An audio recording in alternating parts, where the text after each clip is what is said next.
Hello guys, welcome to Friday movie. లేటెస్ట్గానే Balakrishna and Bobby కాంబినేషన్లో వస్తున్న డాకు మహారాజ్ టీజర్ అయితే రిలీజ్ అయింది. ఈ మూవీ ఫిల్మ్స్ రిలీజ్ అయినప్పుడు మాత్రం నాకైతే అనిపించింది ఇది ఒక రొటీన్ కమర్షియల్ ఎంటర్టైనర్, సంక్రాంతికి ఎలాగో సేల్ అయిపోయిద్దిలే అన్నట్టు తీర్చుతున్నారట్టింది ఈ మూవీ అని అనుకున్నా. కానీ ఇప్పుడు వచ్చిన టీజర్ అయితే మామూలుగా లేదు. అండ్ బాబీ అయితే మరో మంచి కొత్త కథని పట్టుకున్నట్టు అనిపిస్తుంది. అండ్ టీజర్ లో బాలకృష్ణ యాక్షన్ అయితే నెక్స్ట్ లెవెల్లోనే ఉంది. బాలకృష్ణ లుక్స్ గానీ, ఆ గుర్రం మీద చే సీక్వెన్స్ గానీ బాగున్నాయి, మంచి కిక్ ఎక్కిస్తున్నాయి ఫ్యాన్స్ కి అయితే. అండ్ బాలకృష్ణకి ఆపోజిట్ గా విలన్ గా బాబిడియోలో అయితే నటిస్తున్నాడు. బాబిడియోలో అయితే అలా నడుచుకుంటూ వచ్చే చిన్న క్లిప్స్ అయితే రిలీజ్ చేశారు. బాబిడియోలకి అండ్ బాలకృష్ణకి మంచి టగ్ ఆఫ్ వార్ లాగా ఫైట్ సీక్వెన్స్ అయితే సూపర్ ఉంటాయి. అండ్ మ్యూజిక్ విషయానికి వస్తే తమన్ అయితే ఇచ్చేసాడు, అదరగొట్టేశాడు టీజర్లో అయితే. అండ్ ఆ టైటిల్ ట్రాక్ అయితే నెక్స్ట్ లెవెల్లో ఉంది. తమన్ అండ్ బాలకృష్ణ మూవీస్ అయితే సాంగ్స్ ఎలా ఉన్నా కానీ బ్యాక్గ్రౌండ్ మ్యూజిక్ అయితే అదరగొడతాడు తమన్. అండ్ ఇప్పుడు కూడా అలాగే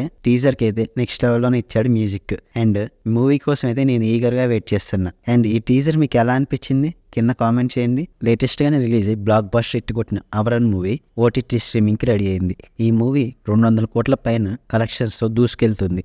ఇప్పటికి కూడా హౌస్ఫుల్ నడుస్తుంది ఏ థియేటర్లో అయినా. ఈ మూవీ అనేది December 5th నుంచి నెట్ఫ్లిక్స్లో అయితే స్ట్రీమింగ్ కానుంది. అండ్ ఈ మూవీలో అయితే Sai Pallavi యాక్టింగ్కి national award వస్తుందంటూ critics నుంచి అయితే ప్రశంసల వర్షం కురిపిస్తున్నారు. అండ్ మీరు ఈ మూవీ ఇంతవరకు చూడకపోతే డెఫినెట్గా చూసేయండి. మంచి watchable movie. Karthikeya acting, Sai Pallavi acting అయితే నెక్స్ట్ లెవెల్లోనే ఉంటుంది. ఇలాంటి మరిన్ని మూవీ అప్డేట్స్ అండ్ న్యూస్ కోసం మన ఛానల్ సబ్స్క్రైబ్ చేసి లైక్ చేయండి. Thank you for watching.